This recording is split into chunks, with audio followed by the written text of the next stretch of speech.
Hi, welcome to the Thom and Todd Show again. I'm Thom. I'm Todd. And the last time we were here, Todd and I talked about how we met, who we were, and but today we have a special guest, Noel Miles. He's a Philadelphia watercolor artist. Noel has been in Philadelphia for a long time. He grew up in North Philadelphia. In 2005, he had a book published called The Splendors of Philadelphia's City Hall, an Artist's View. And in fact, when that book, it actually had a preface by former Mayor John Street, didn't it, Noel? Yes, it did. And the book went into, I think, a 500 copy run, and it was given to VIP visitors to City Hall. Right, a 3,000 copy run. Mm-hmm. And it is a beautiful book. And Noel's work really covers the waterfront. He specializes in, I guess, architectural watercolors rather than portraits of the Van Gogh up close, flowers, etc. Could you tell us about when you first became interested in sort of art? Well, it was a given, I think, that I would always paint. And when I was about 12 or 13, I picked up a paintbrush professionally. And I've been painting ever since. Excuse me. It's just something that I do. My career has been as an artist. I worked professionally in television for a number of years. And I worked in academia for a number of years professionally. And it's always been in some form of art. My claim to fame, dubious though it may be, was that I designed the Channel 6 logo, which you may still see floating around. Action News still uses that logo. People and talking heads come and go, but that logo stays. That's amazing. It is amazing, considering the nature of the television business and how much it changes. But even there, as the art director, I managed to get some painting done. And I managed to convince management to use my paintings for various sorts of giveaways and so forth. So I've always managed to finagle my talent into something. And here I am today, still finagling, still having this conversation. And your stint at Action News, of course, I mean, Noel has some fascinating behind-the-scenes stories about newscasters who are still in the seat today. There was one funny one about you meeting Jim Gardner in the elevator eating butterscotch crimpets. Jim Gardner and butterscotch crimpets, which I really enjoyed, hearing you tell that story. I've always been fascinated with the lives of talking heads, especially behind the camera. My cousin Joe Vandergas used to work with Jessica Savage before she died in New Hope, so he was always full of stories. Noel and I began to work on a book, and it was a book of Noel's work of the buildings in the city that he was familiar with, that he grew up with. Buildings like the Divine Lorraine Hotel, the Widener Mansion in North Philadelphia, the Met Opera House, which is a real gemstone on North Broad Street. We're kind of in limbo with that book now, aren't we, Noel? Yeah, we had a grant to do the book, but given the economy, the grant was cut. And so we only got partially through it. Hopefully we've been looking at some other people who are interested in seeing the book come to fruition. It would be a homage to Philadelphia. Cool. Yeah, it really would be, because a lot of the things I've painted are gone. I always seem to be one step ahead of the wrecking ball. Somebody once wrote that about me. So if you see Noel painting your building, know that the wrecking ball is on its way. It's close. You It's should close have a behind. dowsing rod on your head or something. I should. I'd be great for the real estate market. But really, Philadelphia has so many architectural treasures that people don't see normally, that when they become the subject of an artist's composition, people will invariably say, I know that building. I've seen that building before. And probably the greatest appreciation for me can be when somebody says, you know, you're painting a building that I've never really looked at before, and I see it every day. And then I realize my mission as an artist has been accomplished. You know, I've made somebody see something that's in front of them that my particular talent has brought to their attention. When Prince Charles came to Philadelphia several years ago, there was a big to-do about the Prince's visit. And I know, Todd, that you wanted to ask Noel That's okay. about how he managed to get one of his paintings into the hands of Prince Charles. And out what'd of you all paint? the artists in Philadelphia, they picked this guy. What'd you paint? We'll be right back, folks.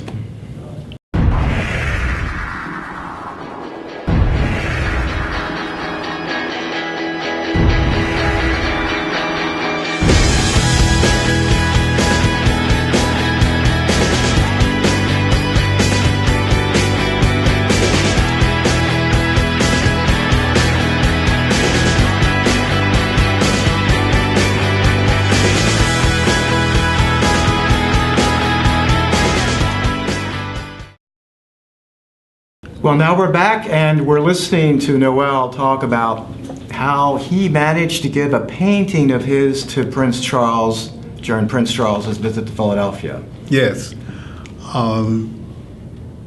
The honorary proconsul for the British Empire, if you will, is someone I know. And I said to Oliver, you know, the Prince paints, and he publishes a book called Travels with the Prince.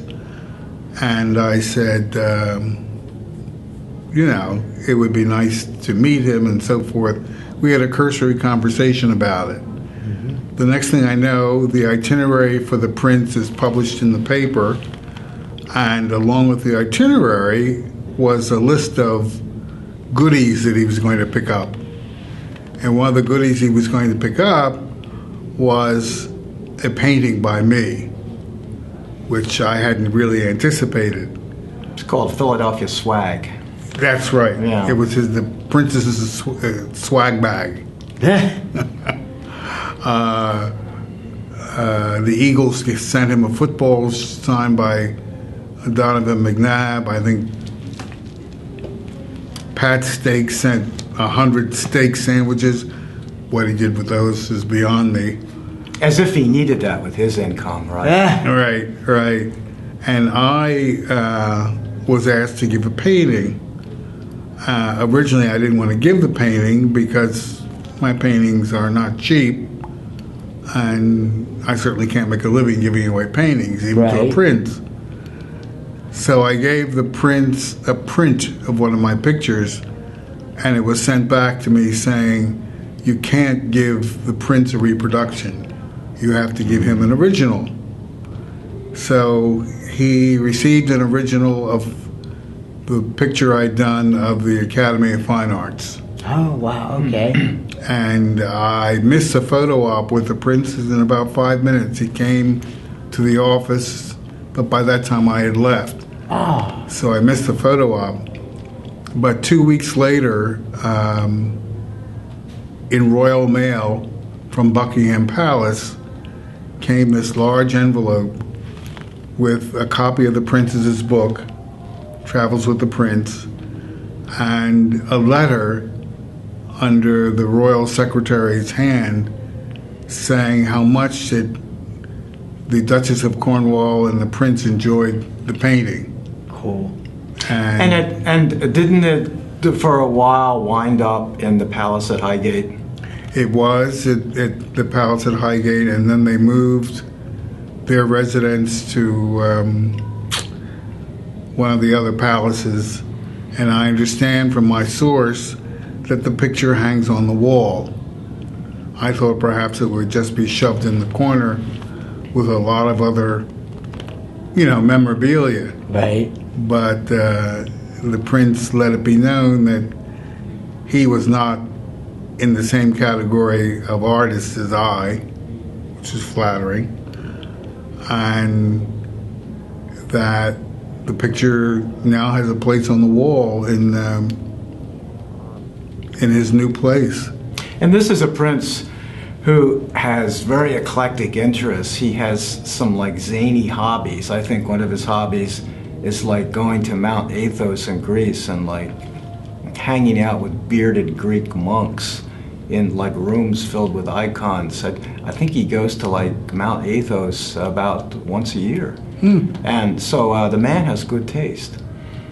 Noel was in the Marine Corps for 4 years, and he lived in Japan.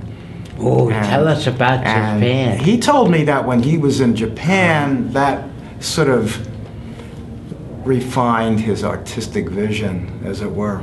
So, well, he was this kid from North Philadelphia who'd never been out of the neighborhood, and I was 17 and a half or 18 and headed for Korea, but then they decided no more troops were going to Korea. And we ended up in Sugimoto-cho. Sugimoto-cho was a little town outside of Osaka, and here I was exposed the very first time to a culture really alien to my own. And so I learned to speak a little Japanese, the Japanese that got you the favors that a GI needs. I learned to adore Japanese cuisine, which I still eat on a regular basis, and Japanese culture and art.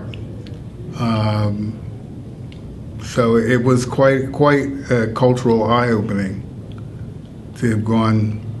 It set me up for traveling to Russia and to Italy and to France and to other places, because once you get the bug, there's no killing it. It just goes on and on and on until you drop over and leave the planet. We were talking about Paris about a month ago, and we both have a love for Paris.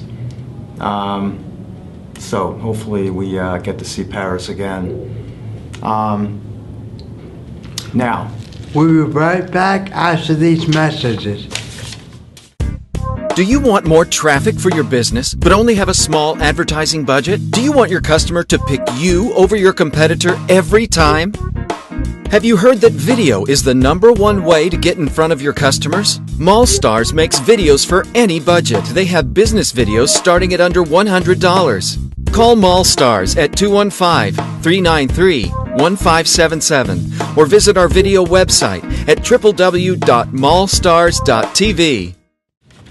and thank you very much. We are back talking with Noel Miles, and I'm here with Todd Hemperly, my co-host.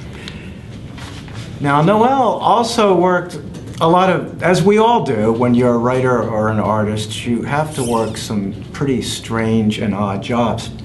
One of the oddest jobs I had was I worked in the porno district of the Philly back in the 70s. I actually managed an adult bookstore called the Palace Royale, and it was right next to a black jazz bar. And I could write a novel about that place, but I won't. Another job I had was as a cashier in the Center Theater on Market Street. And this was from, I think, 10 o'clock to about 3 or 4 in the morning. One day in the glass booth, who comes walking up but my family doctor from childhood from the suburbs in the heart of Chester County. And this was a man who used to carry his black bag to our house. And, you know, you talk about a Saturday Evening Post cover. Well, every suburban home holds a secret. Don't always believe what you see. Here suddenly was the family doctor. You, however, you worked for the Pub, which was a restaurant in Philadelphia's Rittenhouse Square in the 60s, and the Pub Tiki. The Pub Tiki had palm trees outside, and it tried to sort of get you to believe that you were in Tahiti or a kind of a tacky Hawaiian melodrama. Along with the mice and the roaches, yeah. Along with the mice and the rodents, too. Tell us about the exterminators and... Well, when I was in college, like most college students, I worked my way through on a part-time job as a janitor. And there's no restaurant on the face of the earth that doesn't have little migratory rodents. And when the exterminator would come in, he would exterminate one restaurant. And he said, you know, what happens is that all the little rodents would go to the next restaurant.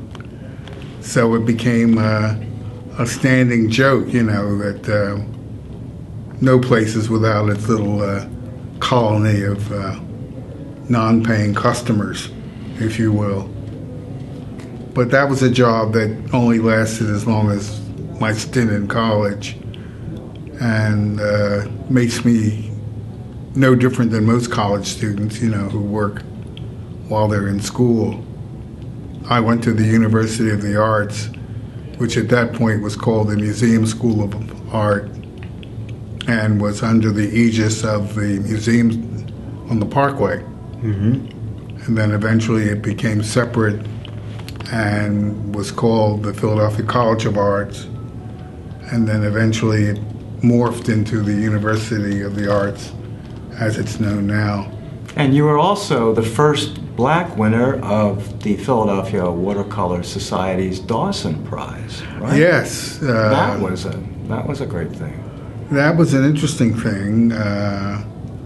Without fanfare, it was done based on talent, you know, not on color, which is how I conduct my life. You know, I don't acquiesce, although it's a little naive on my part. I don't acquiesce to race as a merit for being outstanding, you know. Although, Noel, I have to say, during one of our interviews, you told me that you were a child of affirmative action, remember? I happened to be ready when they needed a token. What can I tell you? I had my degree, I had my IQ, and I had the talent. All you had to do was pick up the phone and call me. In a racially tense society, you're a good token, because we have these conversations when we go to press events together, and sometimes it'll be a sea of white people, and maybe there'll be one other African American across the room, and you really don't feel too good when that one African American person just gravitates to you as if they're obligated to say hello, or they have to put in their merit badge. It's an awkward input, yeah. It's an awkward feeling. My father didn't come from this country, so I don't have those kinds of feelings about race. He came from a multicultural society, Cuba. He was Cuban, yeah. And that, of course, opens up a whole other venue for discussion. You've never been to Cuba, and now travel to Cuba is a real possibility. It's much easier to get a visa to go to Cuba, although you do have to get an okay from the State Department, but it's all quite easy to do.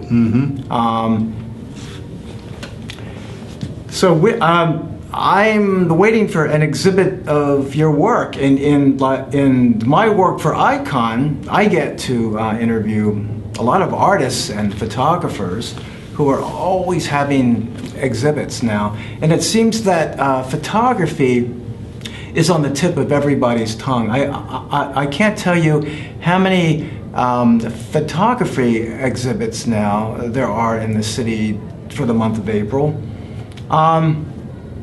Is there anything about your work, possibly? Well, I've been asked by Drexel University to have an exhibition during the month of February for Black History Month. Cool. Yeah, so I will have an exhibition of my work in their gallery, in their arts building in February of next year, if all goes well. Yeah.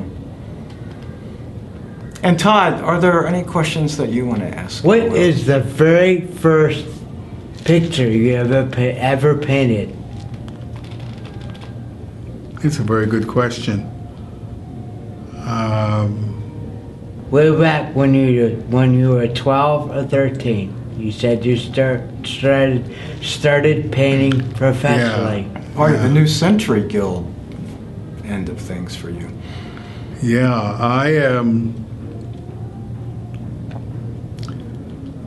I think it was a sketch.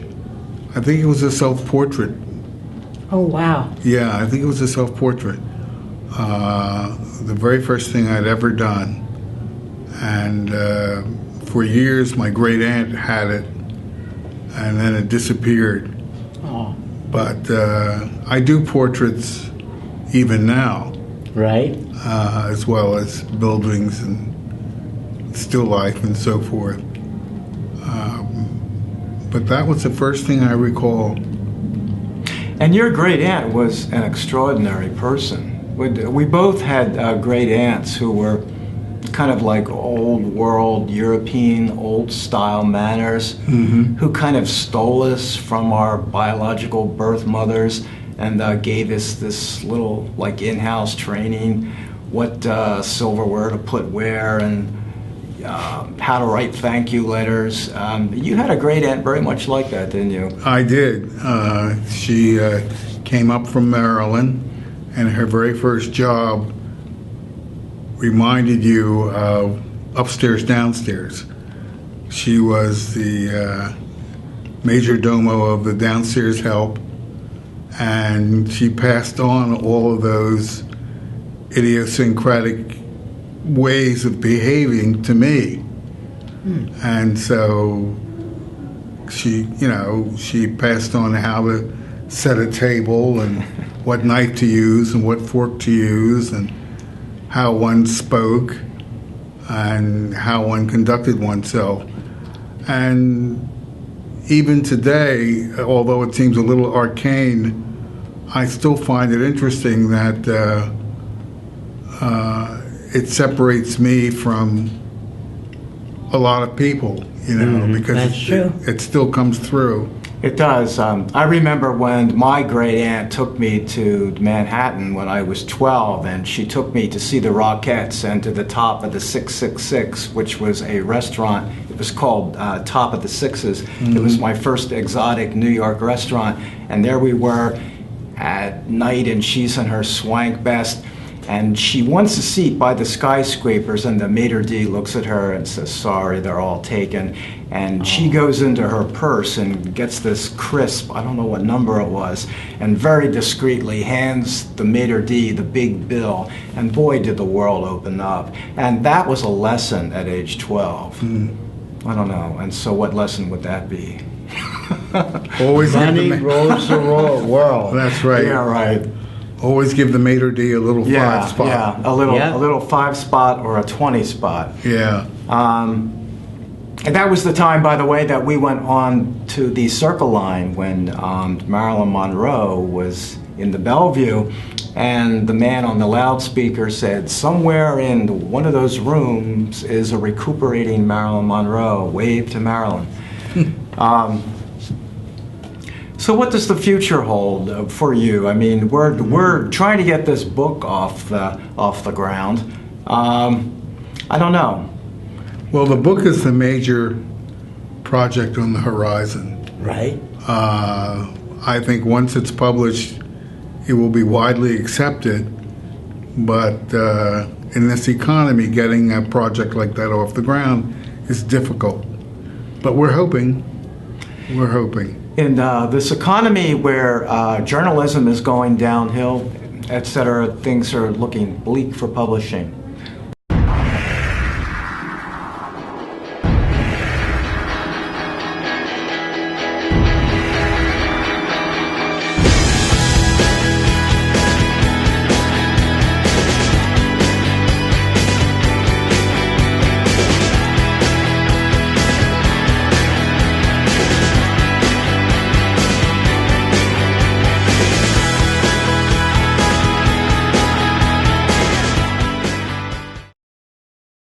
We're talking with Noel Miles, and Noel and I made a fantastic trip to Woodmont, which is Mother Divine's 75 acre mansion. Oh, you went there too? In Gladwin. Okay. And Noel was unofficially contracted to paint the interior of a couple of buildings there, as well as the Peace Mission buildings in Center City. Mm-hmm. That was an experience because we were invited to their once-a-month Holy Communion service. They call it a Holy Communion service. They don't have a church service per se, but their dinner banquet is their Holy Communion service. That's why when they pass the plates, they can never touch the table. So the dinner mechanism, I guess, is filled with these pseudo-spiritual do's and don'ts, which is very odd for me. And I know it was odd for you.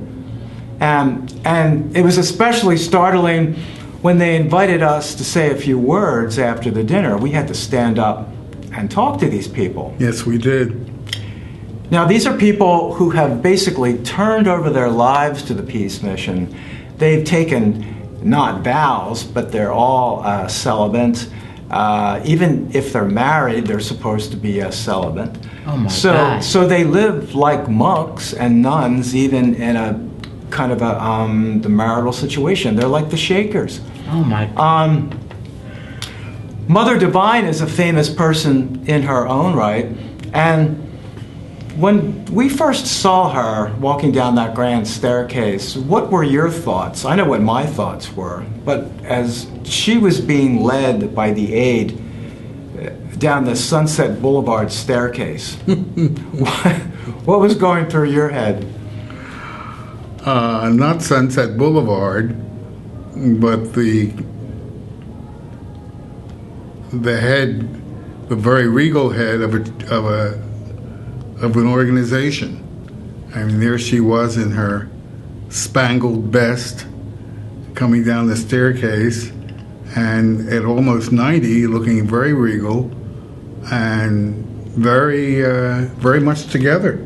She was completely charming, and I don't say Sunset Boulevard to throw a cheap lemon meringue pie at that.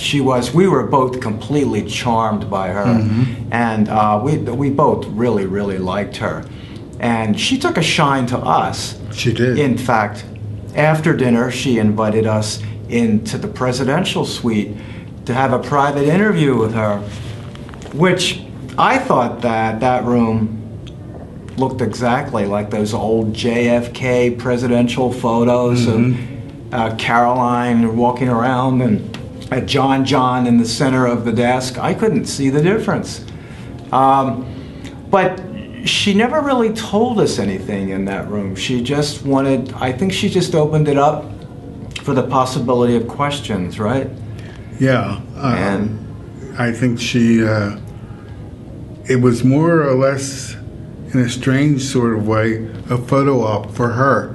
Ah. Yeah, I mean, she wanted some pictures taken, and we obliged her. She didn't have that much to say, except at that point we were welcome back at any time, to Woodmont. Later that turned out, unfortunately, not to be the case. Yeah, because at the same time there was a story in the Mainline Times. It was one of those expose journalistic stories which really punched below the belt and hit the peace mission hard. We, unfortunately, I think, were lumped in with that yellow journalism crowd.